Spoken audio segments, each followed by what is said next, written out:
Hey, what's going on, guys? This is Tinder Biddle of Tinder TV, bringing you a commentary here today on the channel, which is essentially my wrap-up slash final review of Modern Warfare 3 2023. And I've got to preface this video review by saying that we're only talking about multiplayer, the traditional Call of Duty multiplayer here. I'm not talking about Warzone, I'm not talking about zombies, and I'm not talking about campaign. I don't want to talk about campaign, to be honest with you.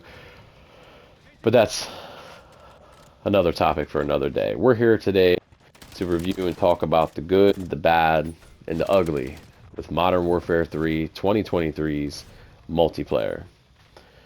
I also got to say that just for a little idea of where I'm at and the types of games that I enjoy, if I had to pick my favorite two Call of Duty multiplayers, it would be World at War and Black Ops 2, without a doubt.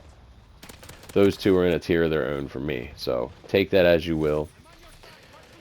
Let's get into it.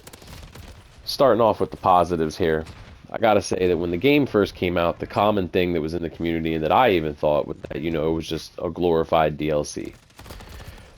Which, there might be some truth to that. That's a video for another day. But when the game first came out, I kind of thought, meh, this is mid, it's okay.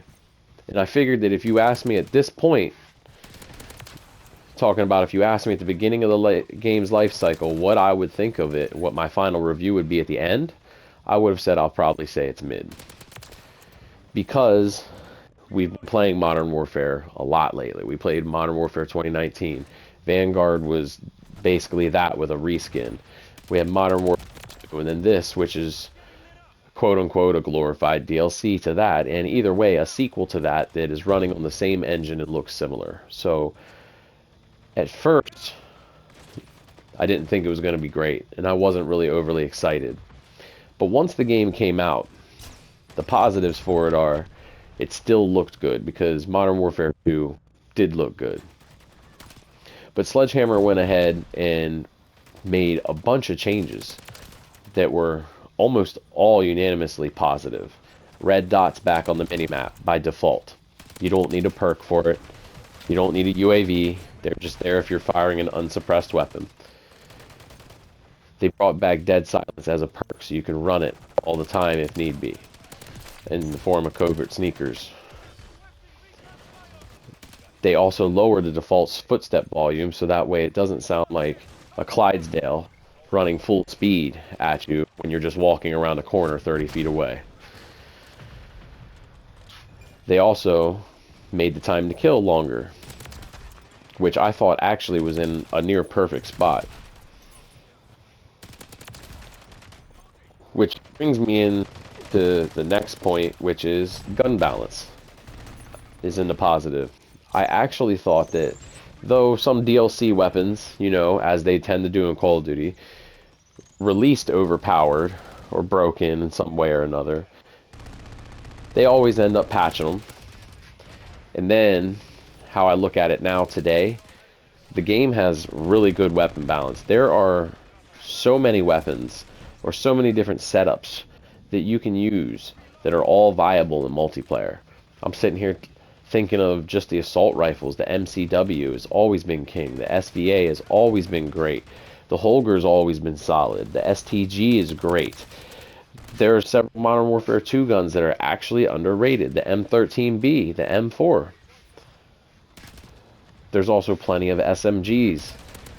The Rival 9. We all know about the Rival 9. The Static. The Superi. And there's also some Modern Warfare 2 ones that are very good. The PDSW. There's plenty of guns in this game. Shotguns and all the above that are all very viable. And I think that the aftermarket parts only add into that, which is going to be the next point in the positives. Sledgehammer really kept the community engaged this year by having so much content during their seasons, which we'll also talk about, by having daily and weekly challenges, by adding the Armory Unlock system, which I think was actually, it could use some improvement, but I think overall was actually a good system.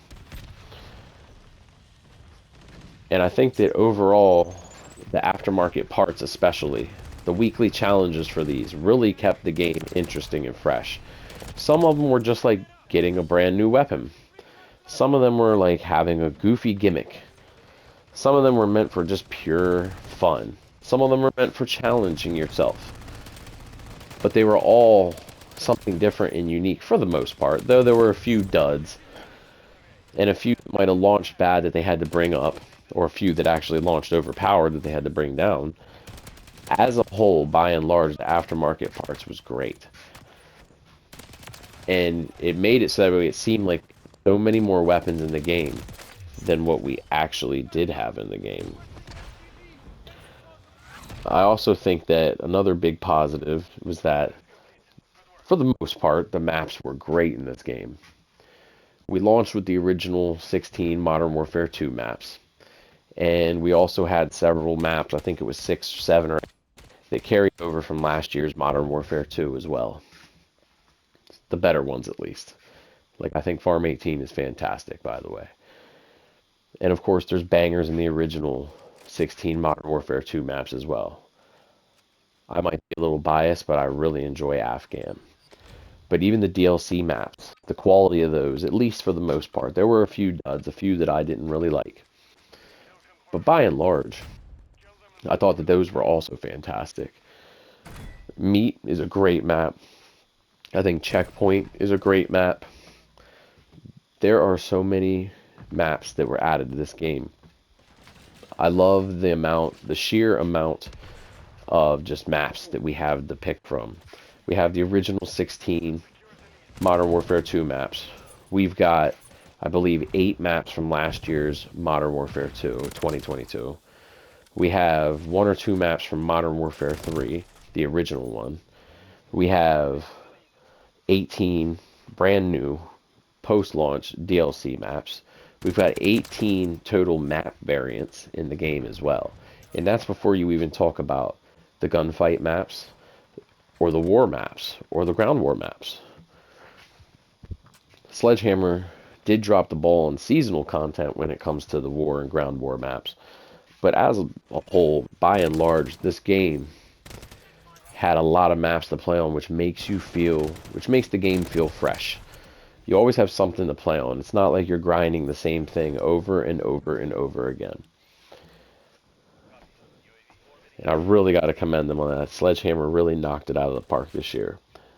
Something else that they really knocked it out of the park with, prestige camos. And just the sheer amount of camos that were in the game. The prestige camos were something for people like me that play frequently or that fall in love with a certain weapon and use it for the longest time until they find something else or get bored of it. They were perfect for players like me, or grinders alike. Though it was a little monotonous getting just XP for these camos, they looked amazing. And it actually showed how much you mastered a weapon by using it so much. You only naturally would master it by that point. Constellation's End is beautiful. I've got it on the STG-44. I'm working on getting it for the Rival 9 before the game is over with. And overall, the last big thing I'm going to mention in the positives was the seasonal content is what really brought this game home. It's what really took what initially I said was kind of a mid-feeling game and really made it extremely fun and engaging consistently throughout the year. A lot of years with Call of Duty, even if it's good, mid, bad, I'll play it consistently like I normally do for a while. But the worse the game is, the quicker I fall off of it until the next one. I'm still here playing Modern Warfare 3. It's not as much as it was early in the year, granted, but I'm still sitting here playing it. And that's due to Sledgehammer adding, aside from Season 5, which we'll talk about, adding 3, 4, 5, 6 maps a season. Map variants, a few of them each season. Score streaks. We've gotten, I believe, 4 or 5 score streaks post-launch. Equipment. Field upgrades. Multiple weapons. Aftermarket parts. Operators. new attachments, new event each season with new camos and new rewards and calling cards and XP to earn, skins to earn, actual in-game playable content to earn, which is rare to say in 2024 and especially with Call of Duty. In my opinion, having these seasons be so engaging, having the playlist updates that we have, it was amazing. Especially the game modes. I specifically saved this one for the last positive point because in the background you're watching multiple random gameplays that I picked off the hard drive of Modern Warfare 3 this year. I believe one is whenever they switched out the MGB for the DNA bomb. I had several gameplays of this. I don't believe this was one that was posted. This is whenever I was trying to go for the first prestige camos on the SVA, so I was using it consistently for a few days, and for some reason I kept getting checkpoint, because if I remember correctly, in one night I got 4 separate games where I got nukes on checkpoint with the SVA specifically, and it was crazy. But the other gameplay is one that I do believe was uploaded already, which is a nuke, I believe, on shipment. And the last gameplay that you will end up seeing ties into the last positive, which was the Get High game mode. This parkour mode had to be one of the most addicting and fun things that I have played, not just on Call of Duty, in general, in a long time. I already had a big interest in things like Only Up and a very difficult game about climbing and watching content on them as well. But when I heard about Call of Duty making this mode, and I heard how it was described, and I read their blog posts and whatnot, I gotta admit I was very skeptical.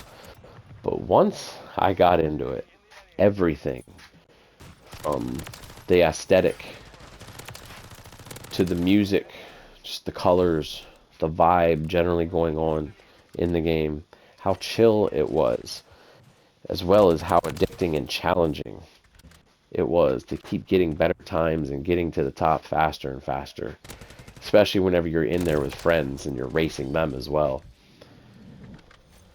I thought it was a great time, and I was pleasantly surprised to see them bring it back a second time as basically a new map. And I really hope that for the future, especially with Black Ops 6 and Omni movement, that we can continue to get things like this, because it was just an extremely fun experience. The gameplay you'll see of it at the end here is the second time they brought it back, of the Get Higher map. I have so many gameplays of this, I'm not sure if it was one of the ones that I had previously uploaded. It was not my best time, but it was one of my better times, and I wish that I would have had the mic audio included, because there was some comedy with my friends that I really wish was included in this. And yeah, those are mainly the main positive points. I'm sure that there are many other positives or little things that I could come up with. Like, there was fun little things in the game, like the breacher drone and some different stuff that was also good. But now we're going to move on to the mixed section, which is going to be admittedly the shortest section. And that is variants. I know in the positive section I had discussed the maps as a positive, but specifically the map variants themselves, I'm mixed on. On one hand, some of them looked really cool. Satan's Quarry looks amazing. Das Gross looks disgusting. I'm a big horror lover, so I'm a sucker for those specifically. Spore Yard looked awesome. It was really dope, actually. It's probably aesthetically my favorite of the map variants. But is it just me, or is it very difficult to see on some of these maps?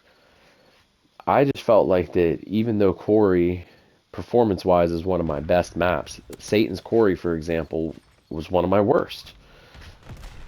And I feel like I just had a hard time seeing people, and in Call of Duty terms and with skill-based matchmaking, you don't have milliseconds to spare. So seeing somebody a moment too late, not a good thing. Earlier in the year, they had them in regular rotation. I'm glad that they fixed the the rotation issue where sometimes you would get Das House and Das Gross, for example, where now you can choose to go into the Vortex playlist, which I do because they are still cool and it's a good change of pace from time to time. But they shouldn't be doubling up like they were, which I'm glad they fixed, and they need to work on the visibility or just make some different style ones so that way it's not as... I don't know what the answer is to this one, to be honest with you. That's why I say I'm mixed on it, because they looked cool, but they just didn't... I couldn't see on them, so they didn't play cool. And then now, that's really it for the mix section. Now we move on to the bad section, which is real simple. First thing is season 5 and 6, very lackluster. Honestly, we got 2 maps in season 5, 1 in season 6. Season 6, we really didn't get any unique new game modes added to it. Yes, the weapons were good, and we got our battle pass, and we got some cool skins in the store. Michael Myers in the battle pass. That's all good and dandy. But in comparison to previous Halloween updates, this is probably the weakest one as a whole. I know we're talking about multiplayer, but even in Warzone, I do look forward to going back into there each year and doing the haunting event. Didn't even bother this time. This season we only get 1 map, no real game modes, no new equipment, score streaks, field upgrades, nothing special. I know it's the last month, so they're kind of checking out. And there's a rumor that some of the maps from these previous 2 seasons moved to Black Ops 6. Don't know if that's true or not, but it wouldn't surprise me. But still, to me, that doesn't excuse them from being as lackluster as they are, especially Season 5. I kind of expect it with Season 6. You know, it's not as long as the other seasons. It's the last month before the new game comes out. Also in the bad, which is honestly the biggest one for me personally, as the year went on, every season, my connections got worse. They're inconsistent. Now, I did move partway through the year. When the year started, at my old place, I would get an 8 ping consistently when I'm by myself. The best I'd get by myself at the new place is about a 24. I don't know why. I still have a gig internet. I still have the best that I can get in my area. I don't understand it. But as the year went on, that would go from a 24 to a 28 to a 32. It's rare for me to see even underneath that any longer. And from lobby to lobby, each gaming session, each night, the connection is so inconsistent. It can go from a 28 to a 42 to an 81 to a 100, back down to a 60 to a 40, etc. And each season that the game has been out and each season that gets released, it seems like this issue gets worse. Where in season 5 and 6, I'm physically getting lobbies each night that are 142 ping. Last night I got at least 3 of them in a 3-hour gaming session. I rarely got to see my best ping. I'm playing with friends and it's not like it's connecting to a server on the other side or one of them has terrible internet. No, we're checking with our NetDuma. It's still connecting in the middle. They've got gig internet, great internet as well. I don't know what the problem is. We can literally stay in the same lobby sometimes, and it'll go from say a 28 ping to a 60 ping.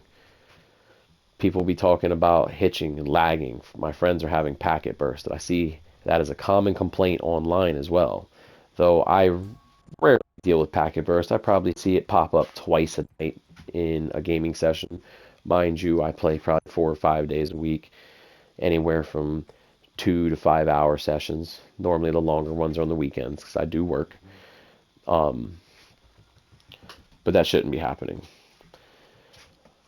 Also, the last thing that I'll mention is the matchmaking and disbanding lobbies, which is a topic that's been beaten to death on YouTube. Just got to bring it up in the negative. Takes forever to find a game because of the matchmaking. It's ridiculous. And then I'm getting these shit pings because it's not focusing on ping first. Ping is not king, like they say, or used to say. And the evil matchmaking, as we'll call it, is the biggest fault here. And I'll also put a nod out there to cheaters, because though I don't think it's as common as some of the noobs and bots in this community seem to think it is, because I'll look at gameplays of legit players all the time and people are calling them cheaters, and they're not. But the cheaters are bad, and the cheating problem is rampant. I have only probably ran into about 5 confirmed cheaters on Modern Warfare 3 the whole year. But I've had several, especially here later in the year, that I'm very suspicious of. Very suspicious of. And I had one in the Black Ops 6 beta even. So at the end of the day, that's it for my negative. I would give Modern Warfare 3 a final ranking. Out of the 17 Call of Duty games, starting with COD 4, because that's where multiplayer in COD really truly blew up, all the way up to Modern Warfare 3 2023, the current game we're talking about, which is 17 COD games, I would probably rank Modern Warfare 3 somewhere around 9 to 10 range. To put in comparison, my top 2 would be World at War and Black Ops 2. And Modern Warfare 3 would still be ranked above the previous 4 games, Modern Warfare 2019, Cold War, Vanguard, and Modern Warfare 2. So that should give you an idea where it's at. It was a very good game that was really brought home, and the best part about it was because of the seasonal content, the seasonal updates, the communication by Sledgehammer, who did a fantastic job. I really truly believe that they should be able to make Advanced Warfare 2, because we all know that's what they want to make. So, I'm very happy with Modern Warfare 3. I'm glad the game was out. I will be coming back to it. Even though I look forward to Black Ops 6, I will be returning to this game. And I'm going to continue playing it up until Black Ops 6's release. Thank you to Sledgehammer Games and all my friends for this being another good year. And I just want to say something to anybody that just might happen to still be sitting there listening to my voice. I don't even know if there's going to be a single one of you out there. If you do, leave a comment. But I just want to say thank you. I do this YouTube stuff, and I play Call of Duty and all this. All of them is for fun. I do YouTube because I enjoy it. The main reason I decided to start posting the games that I play and whatnot is because when I first got addicted to Call of Duty and really started wanting to get better was in Modern Warfare 3 at the end, beginning of Black Ops 2. And I started looking on YouTube, and I'd find guys like 402 Thunder with the C4 sandwiches. I would find guys like Drifter. I would start watching guys like Scump, Optic, Nade Shot, Teep, and now Exclusive Ace, Prestigious Key, and Teep and Scump still. And to get better, to learn. And I know I'm not the greatest player out there. I know that. I'm 34 years old. I'm past my prime. But I know that I'm also above average. If anybody can improve off of my nerdy OCD with my stats and things that I enjoy, or any new gameplays from seeing how I play, then it's all worth it. If I do blow up sometime and get a lot of subs to where I could actually get some money from it, it would be worth it. But anybody, whether any of that happens or not, I'm doing it for fun because I enjoy it. And anybody that's here listening to me right now, I appreciate you, and I just want to say thank you. I want to thank you for your support. I don't know why you're watching me, but I really do appreciate it. I hope that if I don't know you personally, that you like, subscribe, comment, interact, share videos, the channel. I would greatly appreciate it. I know that the mic quality isn't the best. The commentary quality isn't the best. And even though I'm just doing it more for fun, as like a side hobby of enjoyment, I am intending in the near future to spend the money to get a high quality microphone and setup and editing software so the quality of the videos can be muchly improved. Even if I'm not a big YouTuber, I want the quality to look like it.